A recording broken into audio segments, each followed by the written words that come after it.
po, Diyos. Samahan nyo nga akong manalangin.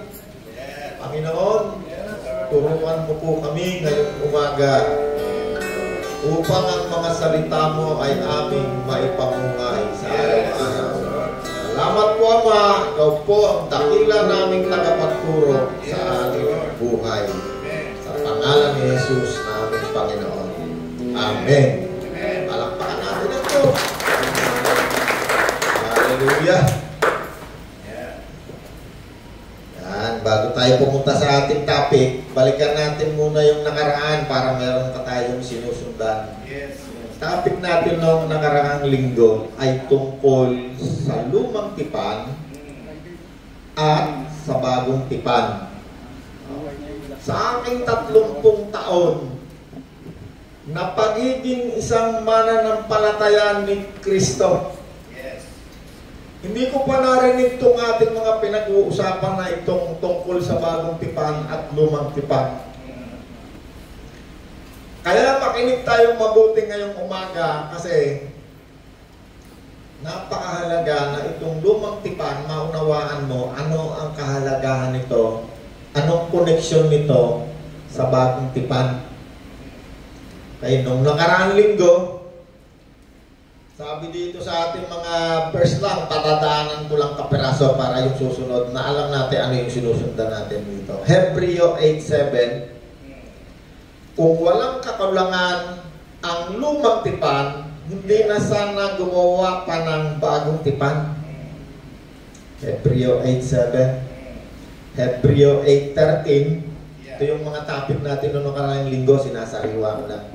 Nang sabihin ng Diyos ang tungkol sa bagong tipan, pinawalang bisa niya ang lumang tipan. At anumang pinawalang bisa ay naluluma at malapit ng mawala. Efeso 2:15.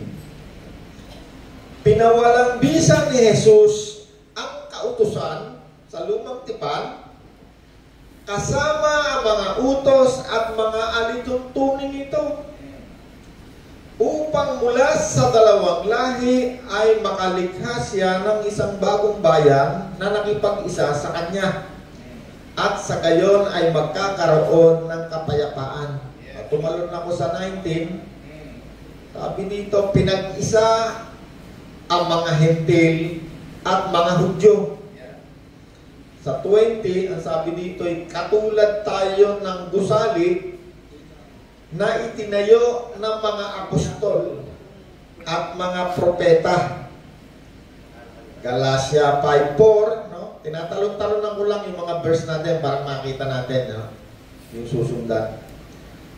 Kayong mga nagtitiwala sa pagsunod sa pamamagitan ng pagsunod sa kautusan sa lumang tipan, nahiwalay kayo sa biyaya ni Kristo, grace, kagandahang loob. 5. Ngunit kami na nananalig sumasampalataya sa pamamagitan ng Espiritu Santo. Tama kayo sa kasing binabasa mo, nasusundan mo, no? As kung ganito sa kami na sa pamamagitan ng Espiritu ng Diyos, ay aariin kaming matuwid sa pamamagitan ng pananampalataya. Hallelujah. 6. Sa mga nakipag-isa kay Kristo Jesus, wala nang halaga ang pagtutuli o di pagtutuli. Ang mahalaga ang pananampalataya na nakikita sa gawang udyok ng pag-ibig. Hallelujah. Galatia 3:13.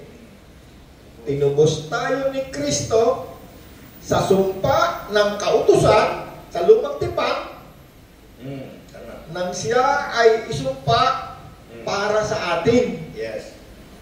Ginawa ito ni Kristo upang ang pagpapala na ipinangako ng Diyos kay Abraham ay makamtan din ng mga Hentil na katulad natin.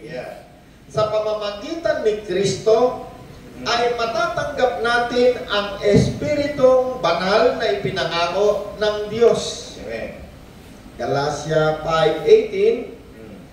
Kung pinapatnubayan na kayo ng Espiritu, wala na kayo sa ilalim ng kautusan sa lumang tipan. Marami tayong verse, ano? Siguro naman sapat-sapat na yan. Napakarami na, ano, tungkol sa lumang tipan.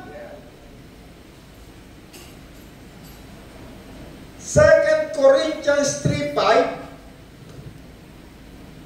kung sa aming sarili lamang wala kaming kakayahan na gawin ito, subalit ang kakayahan namin ay kaloob ng Diyos. Si Pablo nagsasalita rito, si Apostol.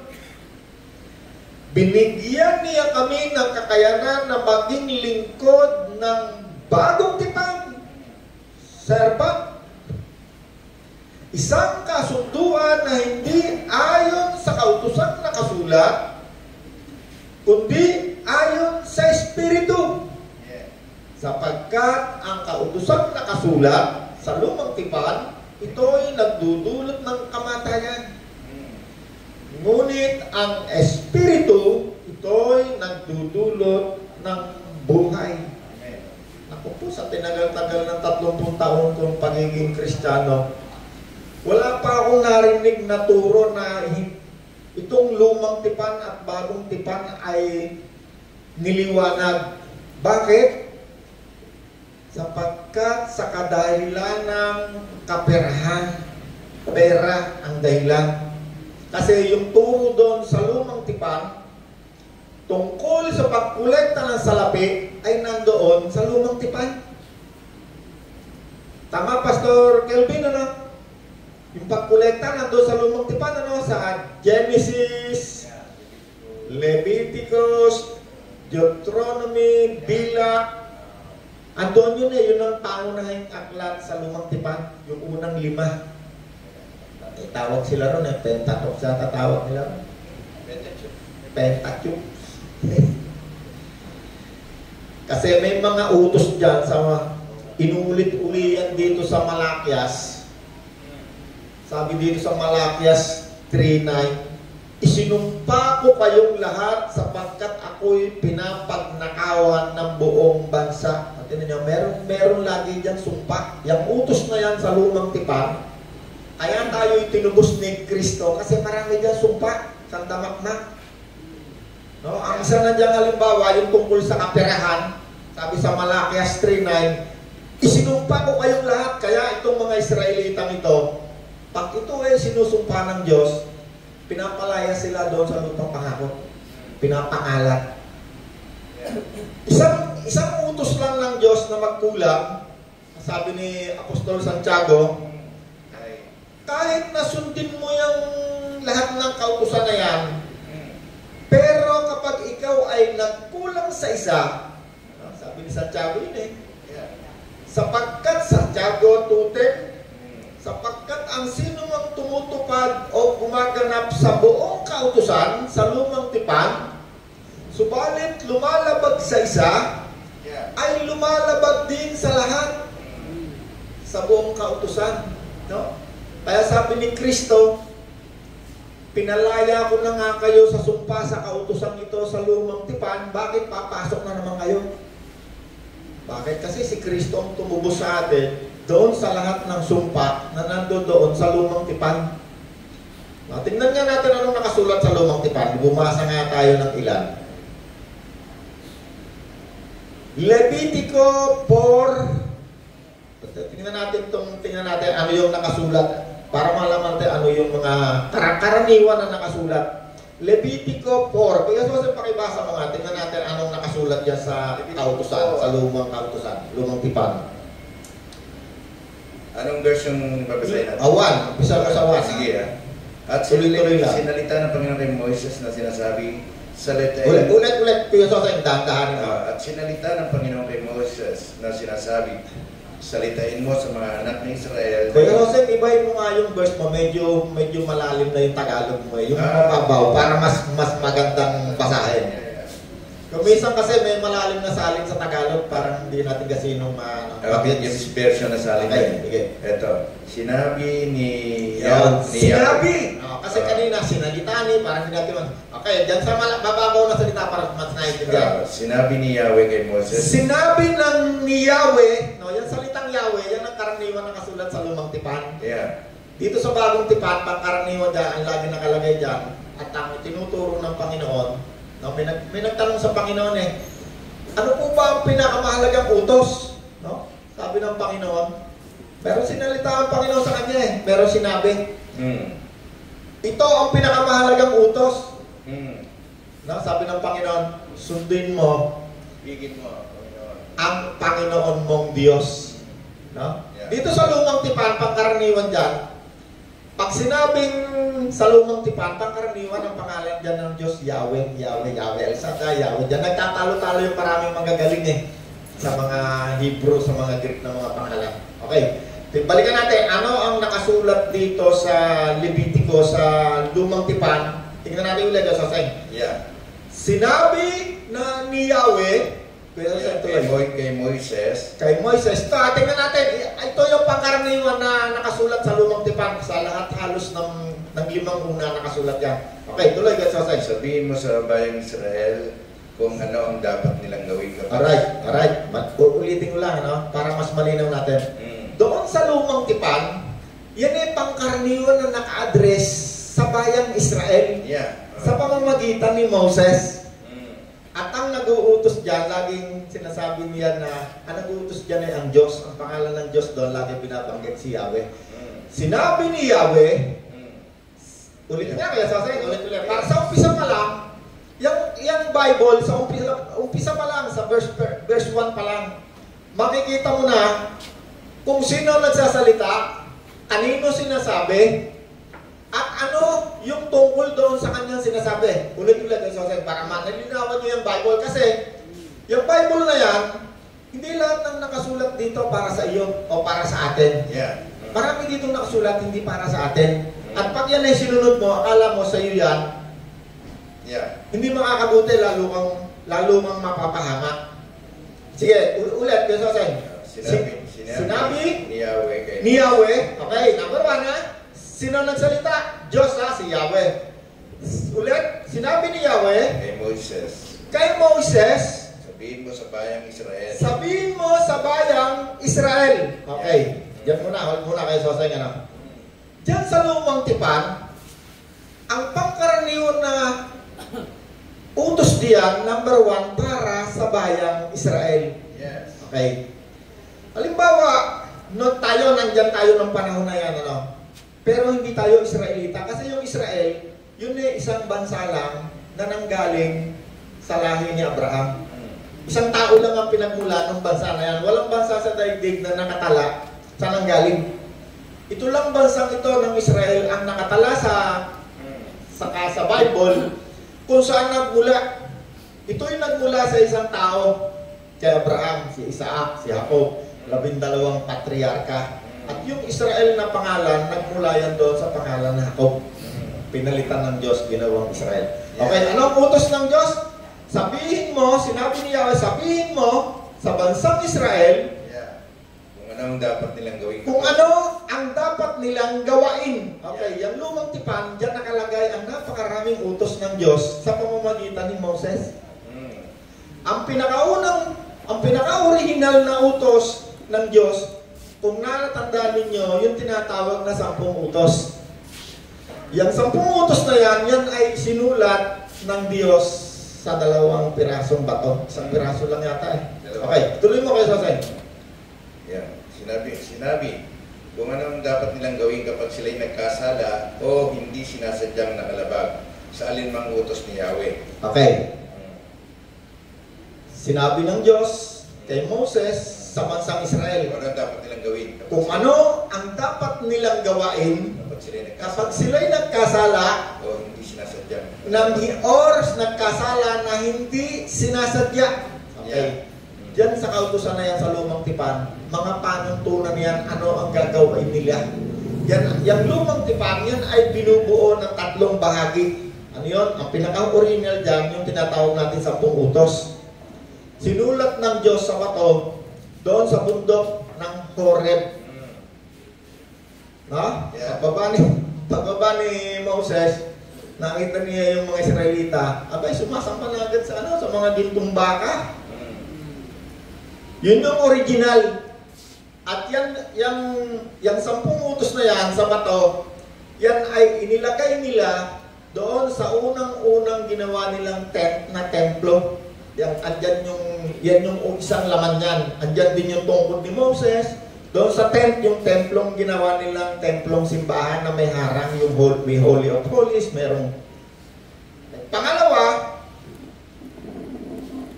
ang nakalagay dyan sa lumang tipan, yan yung mga tuntunin, mga patakaran, anong gagawin nyo sa pagsamba, sa pag-aalay, anong dahilan, no? Detalye. Sige, tuloy mo kayo sa para at least meron. Kung ang nagkasalay ang pinakapunong pari at nadamay pati ang sambayanan, mag-aalay sila ng isang batang toro na walang kapintasan bilang handog para sa kapatawaran ng kanyang kasalanan. Dadalhin niya ito sa harapan ni Yahweh sa may pintuan ng toldang tipanan, ipapatong niya sa ulo nito ang kanyang kamay at papatayin ito. Kukuha ng konting dugo ang pinakapurong pari at dadalhin sa toldang tipanan. Itutubog niya sa dugo ang kanyang daliri at sa harapan ko ay wiwisikan niya ng 7 beses ang tabing ng santuaryo. Lalagyan din niya ng dugo ang mga sungay ng altar ng insensong nasa harapan ni Yahweh sa dakong banal. Ang natirang dugo ay ibubuhos niya sa paanan ng altar na sunugan ng mga handog sa harap ng toldang tipanan.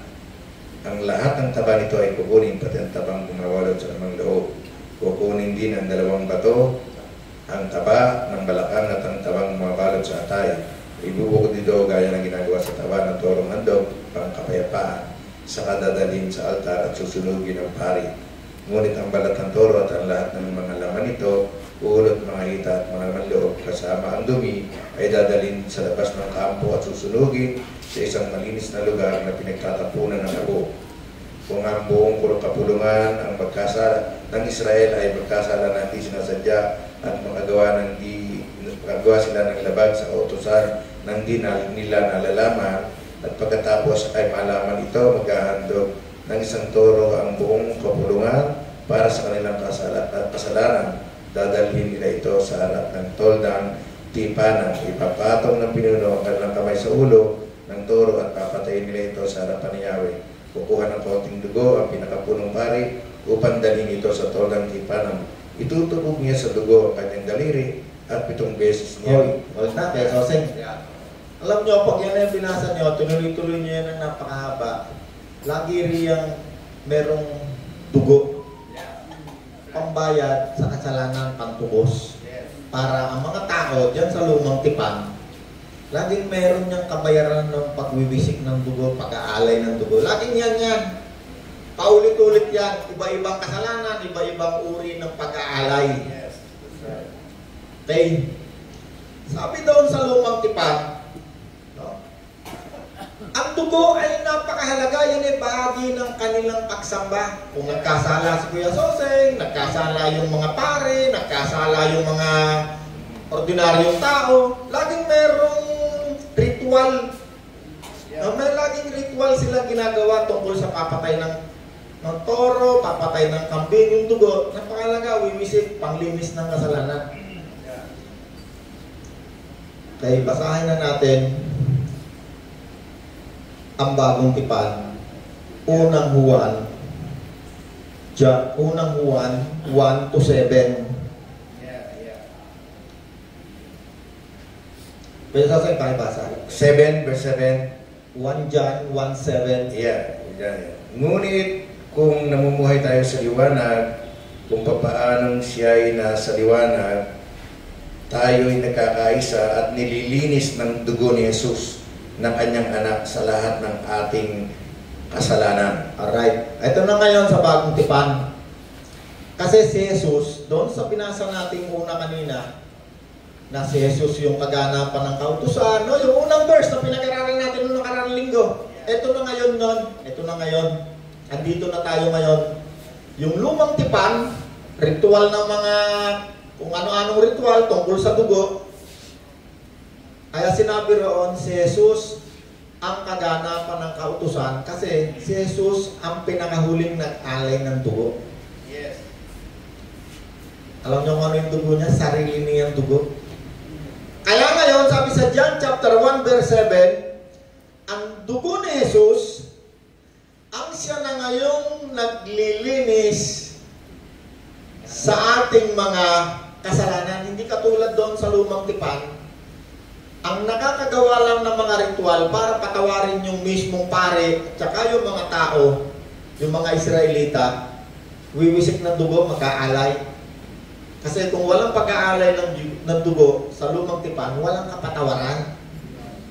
Okay? At ang pinakahuling inialay ay ang pinaka-perfectong tupa. Kaya ang tawag kay Jesus, tingnan ninyo, ang kordero ng Diyos. Yan yung pinakahuling inialay sa lumang tipan.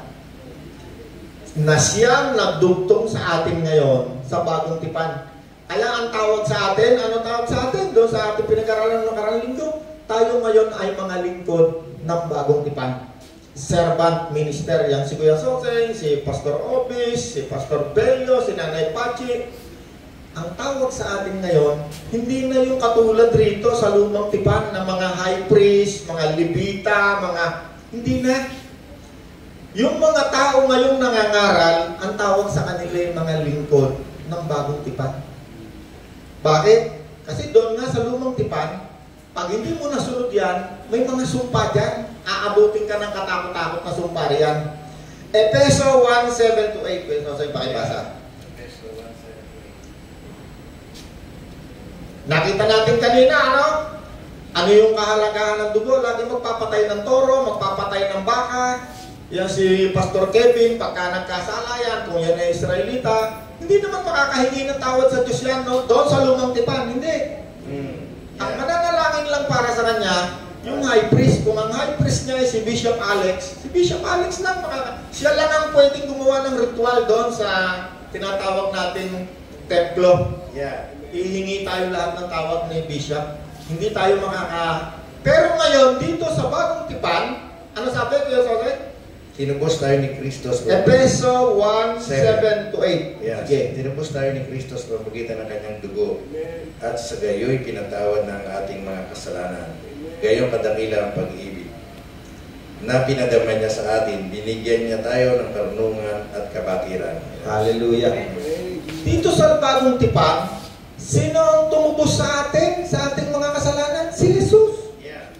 Hindi na ngayon kailangan ng mga tupa, mga dugo ng toro, dugo ng kambing. Wala nang ritual na ganon. Wala na. Hebreo 9:12. Hebreo 9:12. Sabi nito, minsan lamang pumasok si Kristo sa dakong kabanal-banalan at iyo'y sapat na hindi dugo ng mga kambing at bisyong baka ang kanyang dalamandog, kundi ang sariling dugo sa kapapatawad ng mga kasalanan natin. Alright. Kasi, doon sa lumang tipan, once a year lang pumapasok doon sa tinatawag nilang Holy of Holy, kabanal-banalan. Once a year lang. Ang pumapasok lang doon yung tinatawag nilang high priest. Kung si Pastor Bello ay yan ay priest, meron pang tinatawag na high priest, yung chief priest. Yun lang mga pwedeng manalangin para sa atin. At ang dala-dala ng dugo, yung dugo ng mga kung ano yung ayon sa kautusan na naka-specify ron. Yung mga ritual na yun ang gagawin. Dito sa bagong tipan, ano ang ginawa ng Diyos? Sabi dito sa Hebreo 9:12, minsan lamang si Kristo pumasok sa dakong kabanal-banalan. At yung dakong kabanal-banalan na yan na pinasok ni Kristo ay hindi templo na ginawa ng tao, kundi doon mismo sa langit. At ang kanyang dalang alay para sa ikapagpapatawad ng sino mang sasampalataya kay Kristo ay kanyang sariling dugo. Siya yung pinakahuling nag-alay. At iyon ay sapat na. Sabi nito, minsan lamang si Kristo nag-alay sa dakong kabanal-banalan at iyon ay sapat na. Hindi dugo ng mga guya, kambing, ang kanyang inihandog, kundi sarili niyang dugo para mapatawad tayo sa ating mga kasalanan. John 1:29. No, tinitignan natin lahat sa kanyang verse, hindi ang katang-isip. No, hindi katang-isip yung pinag-uusapan natin kasi wala pa akong narinig na mga turo sa aking 30 taon na pagiging isang Kristiyano tungkol sa paghihiwalay ng lumang tipan sa bagong tipan. Kasi gusto nila laging maisali yung ikapo na nandoon sa lumang tipan. Gusto nilang maisali dito sa bagong tipan. Sa pamamagitan ng kahuli-hulihang propeta na si Malakias. No, katulad nga nung binasa ko kanina sa Malakias chapter 3, verse 9, ang sabi doon ay sinumpa ko kayong lahat. No? Malakias 3:9, sabi rito ay sinumpa ko kayong lahat sapagkat ako'y pinagnanakawan ng buong bansa. No, lagi natin tandaan, sa lumang tipan, ang laging kausap dyan, mga Israelita. Hindi tayong mga Hentil. Anong sabi niya? Sabi ng huling propeta, isinumpa ko kayong lahat ng mga Israelita dahil dinadaya ako ng buong bansang Israel. Kung basahin mo yung Malakias sa unang-una pa lang, puntahan natin yung Malakias yung Malakias chapter 1. Kaya sa pakibasa mo, Malakias chapter 1, yung unang-unang salita dyan. Kasi ang Bible, yung unang-unang salita pa lang, malalaman mo na kung sino nagsulat, para kanino, sino sinulatan. Malakias chapter 1, pakibasa mo, kaya sa akin.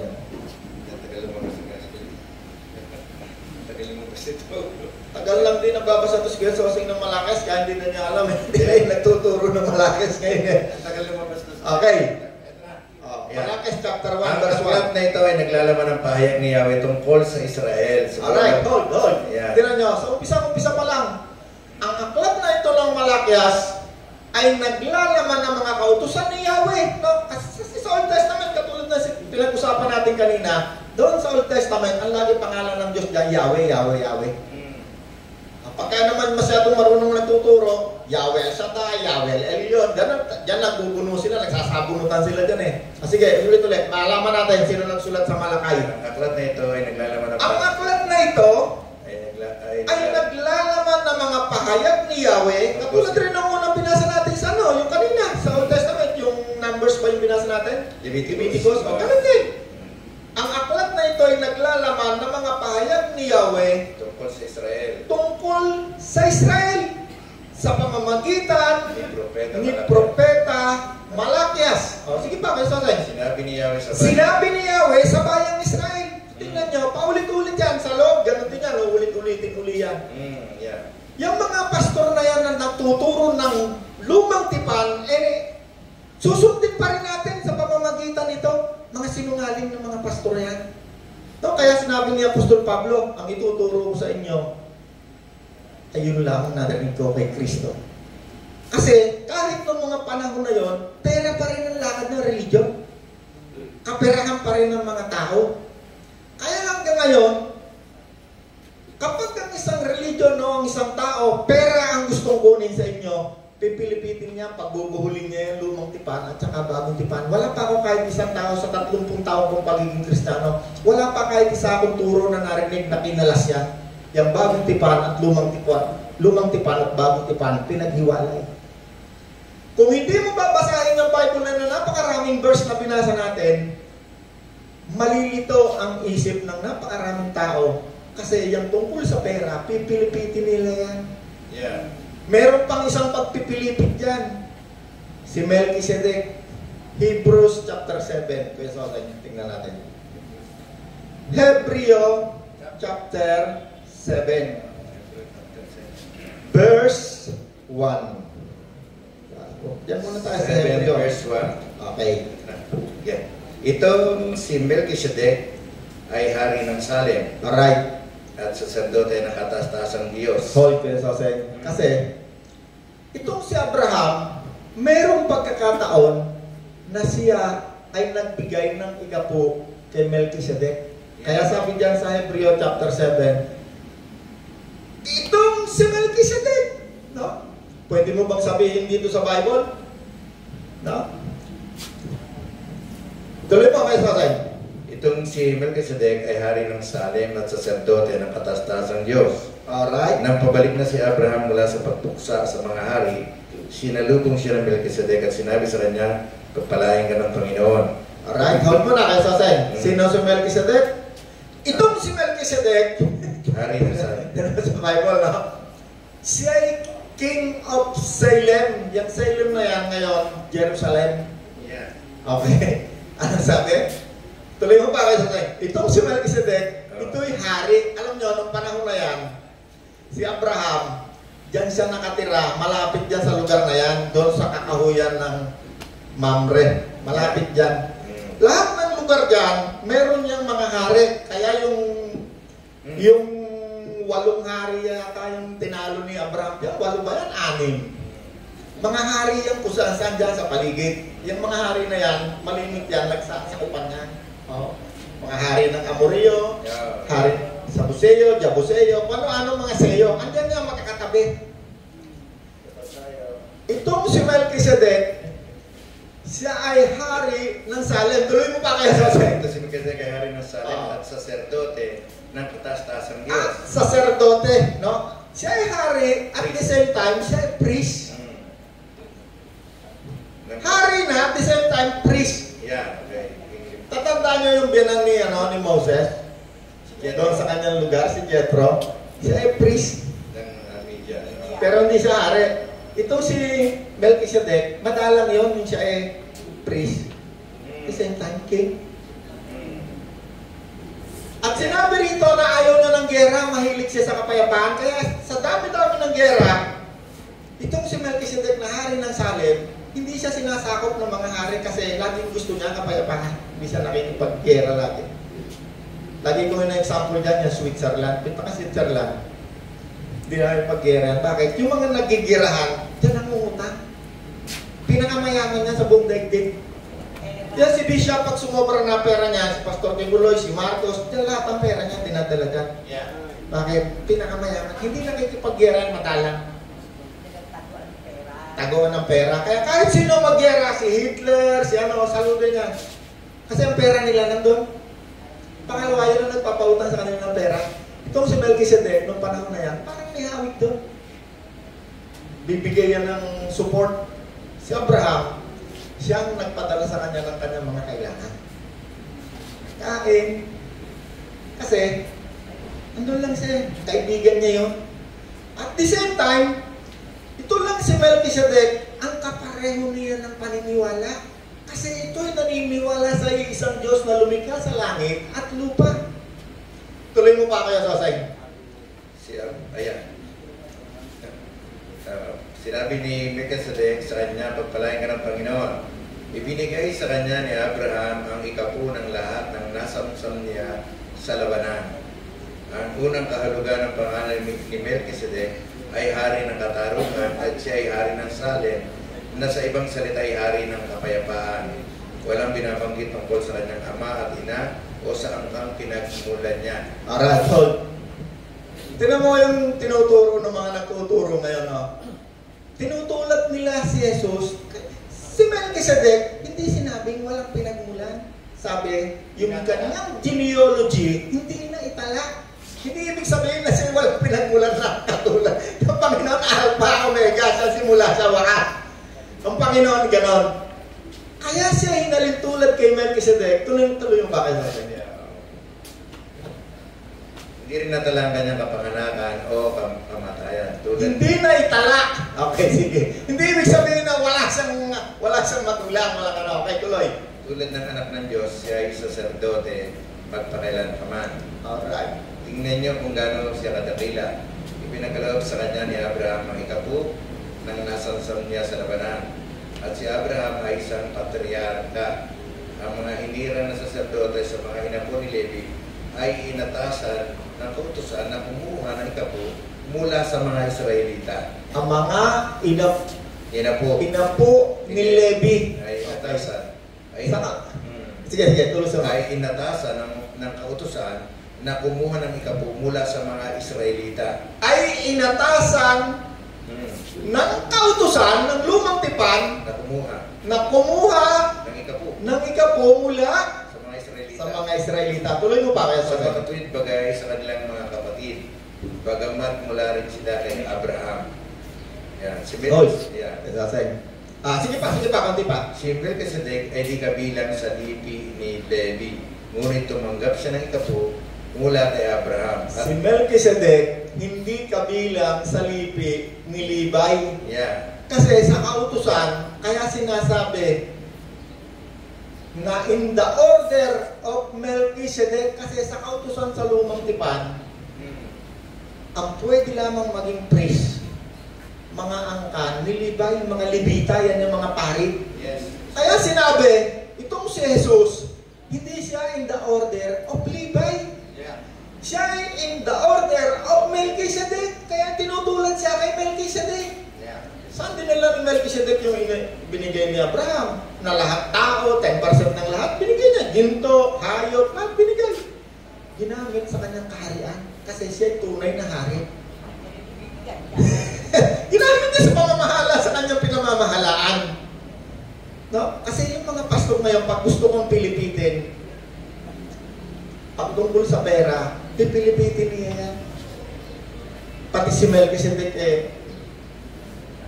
dahil lamang sa salapit. Okay.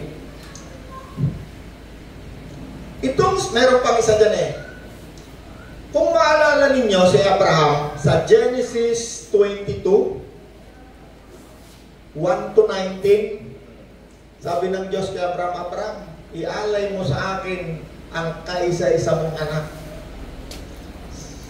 si Isaac. Ay di ba nung sasaksakin na niya, sabi ng Diyos, huwag mo nang ituloy, ikaw ay sinusubukan ko lang. Alam mo kung anong nakita ni Abraham na kanyang inialay? Isang batang tupa. Yun ang kanyang inialay. Na nagre-represent kay Kristo. Okay. Dami na nating verse na binasa no? Napakarami na. Santamukal na. Hebreo 8:7, kung walang kakulangan ng lumang tipan, hindi na sana gumawa ng bagong tipan. Hebreo 8:13, ang sabihin ng Diyos ang tungkol sa bagong tipan, pinawalang bisa niya ang lumang tipan, at anumang pinawalang bisa ay naluluma, lapit na mawala. Efeso 2:15, pinawalang bisa ni Jesus ang kautusan, kasama ang mga utos at ang mga alituntunin.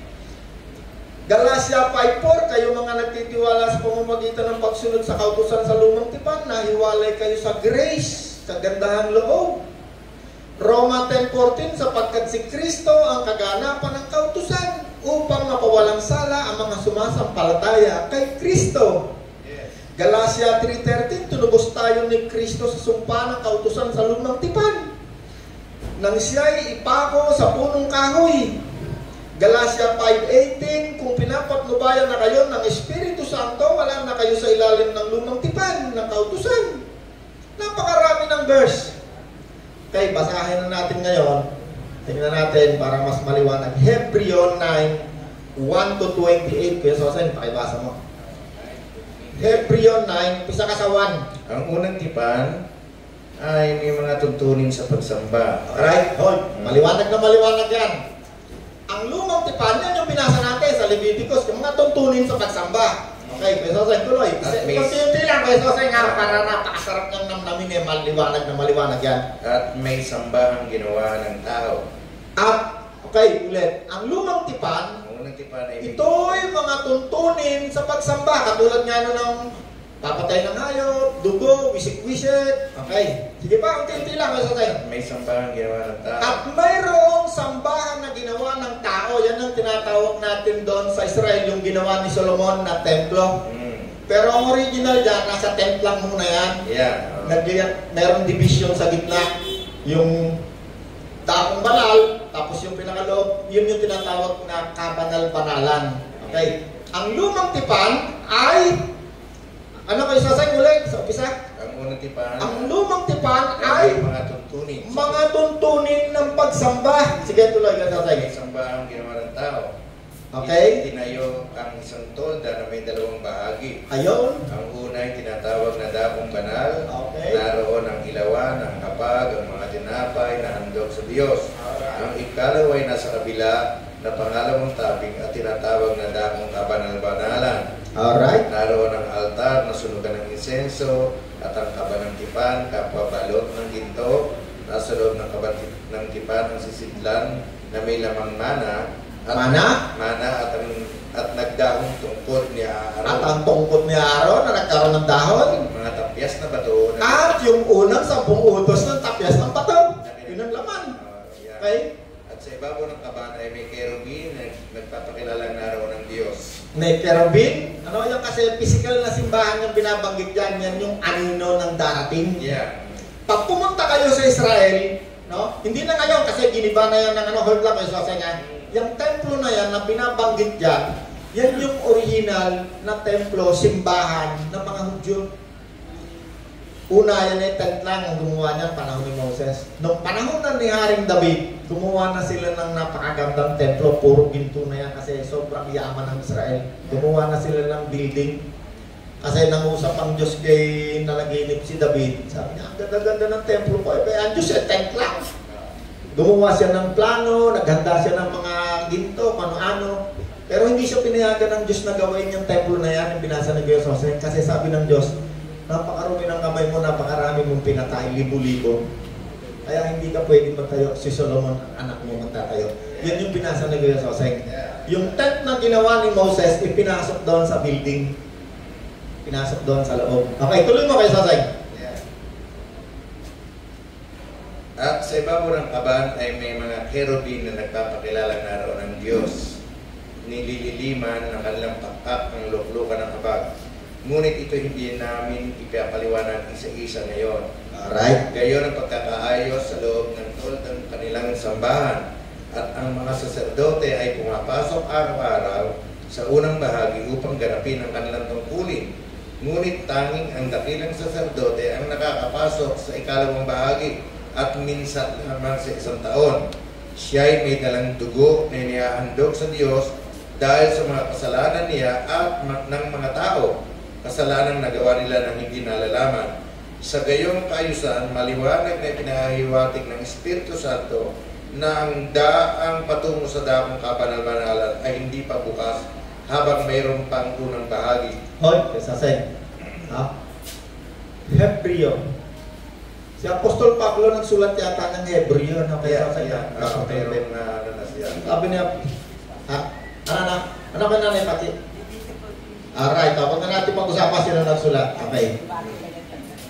Sabi dyan sa Hebreo, pinaliwanag niya yung tungkol sa lumang tipan. Merong templo. Yeah. At sabi na sa nagsulat, saka na natin pag-usapan niyang tungkol dyan yung anong ibig sabihin. Kasi may ibig sabihin lahat yun. Yung Holy of Holy, yung kaban, merong anghel na ganyan, meron lahat yung meron lahat kahulugan yun. Sabi niya, saka na natin pag-usapan yan, itong pinakamahalaga. Kaya tuloy mo kayo, Sosay.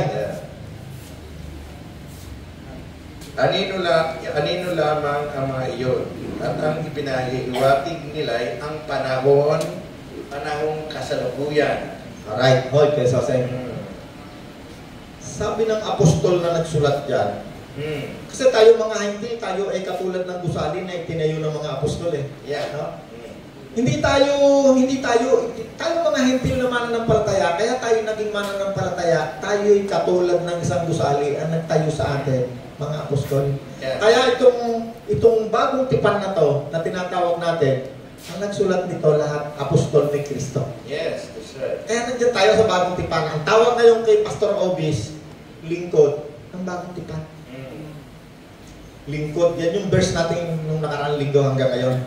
Okay. Tuloy mo kayo, Sosay. Ang mga kaloob at mga haingahandog doon ay hindi nagpakabanal sa sumasamba.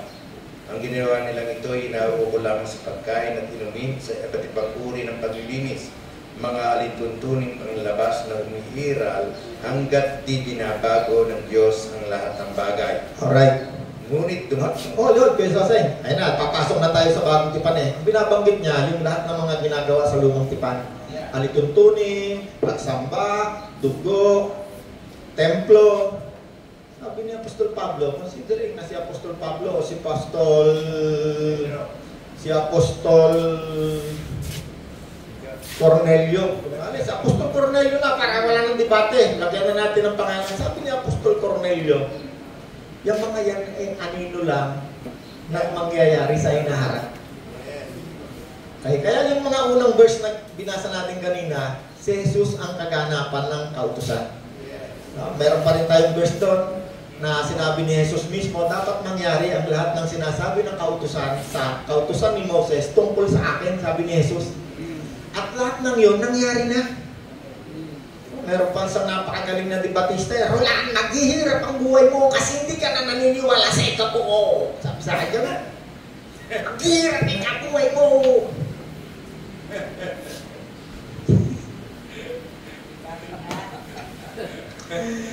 Sabi ko naman, sabi ko, si binigi. Sino sa ating dalawang maghirap? Siya mali. Naku, wala pang 2 buwan na ito na. Wala, nabasa ko lahat yung sinasabi mo. Tama, totoo talaga. Kasi yung kanyang pinaniwalaan, narinig lang niya. Tinuro lang sa kanya ng tao. Sabi ko, itong aking tinuturo, hindi ko ito narinig kahit kaninong religion, kahit kaninong FB, kahit kaninong YouTube.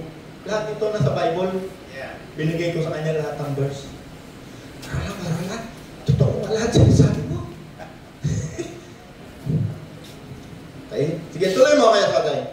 11. Ngunit dumating na si Kristo, ang dakilang saserdote ng bagong tipan. Siya'y naglilingkod doon sa sambahang lalong dakila at walang katulad. Hoy, sasay ka na. Ang high priest natin ngayon sa bagong tipan, walang iba kundi si Kristo. Yes. Ano sa atin? Ngunit, natapos na ni Kristo yung kanyang gawain, yung kanyang misyon. Pinanganak ng birhen, nangaral, nagbautismo, dumating ang Espiritu Santo, pinatay, isinabit sa punong kahoy, inilibing, muling nabuhay, umakyat sa langit. Doon sa langit, yan yung ginawa ni Kristo. Yeah. Tuloy mo kay Sosay. Ngunit dumating na si Kristo, ang dakilang saserdote ng bagong tipan. Siya'y naglilingkod doon sa sambahang lalong dakila. Sino ang high priest ng bagong tipan? Wala kaya kundi si Jesus. Yeah. At makikita natin dyan sa babasahin ni Sosay, kailanman hindi na yan mapapalitan. Yes. Siya lang, hanggang sa kanyang pagbalik. Yes. Tuloy mo kay Sosay. Siya'y naglilingkod doon sa sambahang lalong dakila at walang katulad. Hindi ginawa ng tao, alalawang bagay, wala sa sanlibutan ito. Hold, kay Sosay. Asan ngayon ang templo nating mga hintil? Kasi doon sa templo na binanggit kanina, ng templo ng mga Hudyo, ng mga Israelita, tayo mga hintil hindi pwedeng pumasok doon. Yes. Si Pablo nga kaya siya nasintensyahan kasi nagsama siya raw ng isang hintil. Kaya siya nilitis na ang gamit din doon ay yung din kautusan. Yeah. Kasi yung Old Testament, no, sabi ko nga kanina, 3 bahagi niya, nandyan din yung mga anong parusa kapag ikaw ay nangalon niya, yung mga rules, yung mga decree, yung mga local na batas, pang araw-araw nila. Bago ka kakain, maghuhugas ka ng kamay. Pag-araw ng Saba, hindi ka pwedeng kumain. Kasi yung mga batas na yun sa lumang kautusan, yan ang ginamit nila para si Kristo masintensyahan ng legal. Yeah. No, kaya ako may tinatawag ako yung mga hold-upper, legal na hold-upper No, mga pastor na yan, tawag ko dyan, mga pera.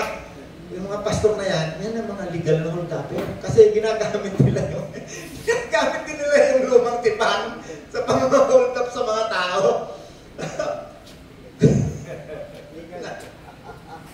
Mga ganun yung pake. Okay, kaya tatang tuloy mga. Ngunit dumating na si Kristo, ang dakilang saserdote ng bagong tipan. Hold! Dumating na si Kristo. Yung lumang tipan, kaya sinabi doon sa napakaraming verse nating binasa, nawala na ng visa.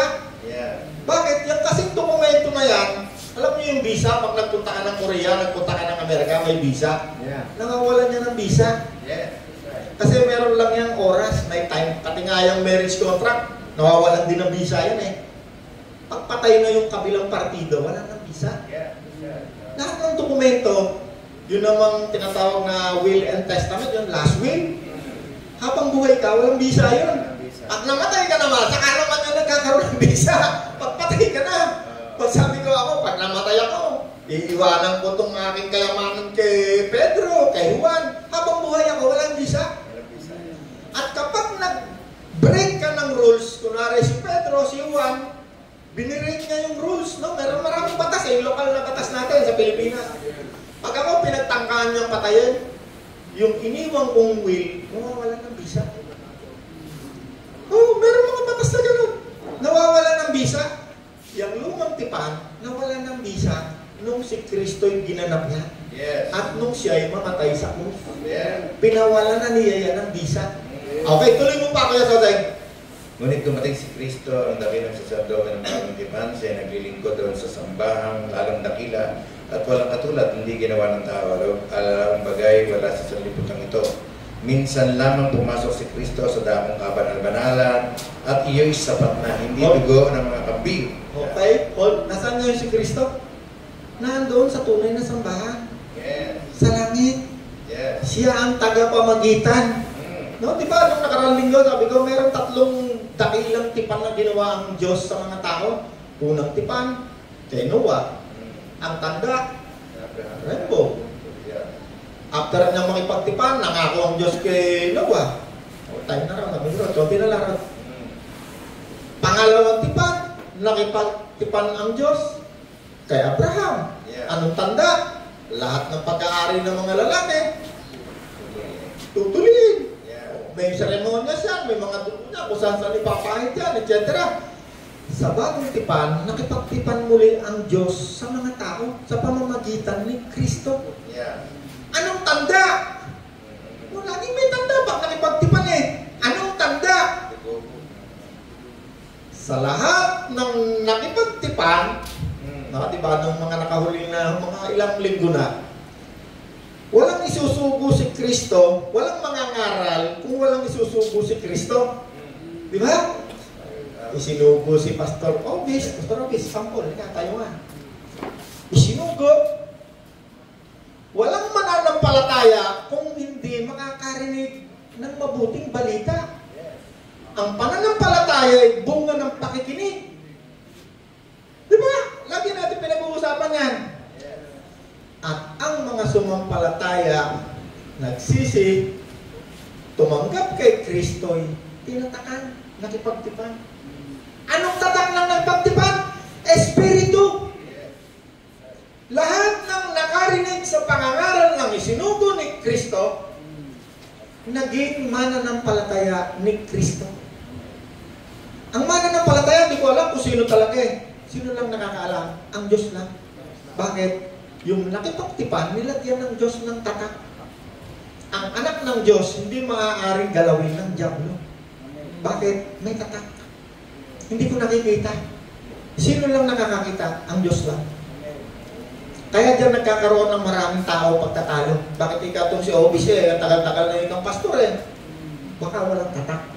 Hindi tunay na naligtas. Kasi ang tunay lang naligtas, kasi kahit pastor, maraming pastor na nangangaral, pero pagharap niya kay Kristo, sasabihin ni Kristo, lumayo ka sa harapan ko, hindi kita kilala. Maraming pastor. I believe pastor. Bakit? Sumagot eh. Panginoon, nangaral po kami. Palayas pa kami na demonyo. Ang sabi ni Kristo, kita kilala. Lumayo ka sa harapan ko. Bakit? Walang tatak. Hindi nakipagtipan. Bakit? Ang tipan, pag ikaw ay nakipagtipan, alam mo kung sino iyong katipan.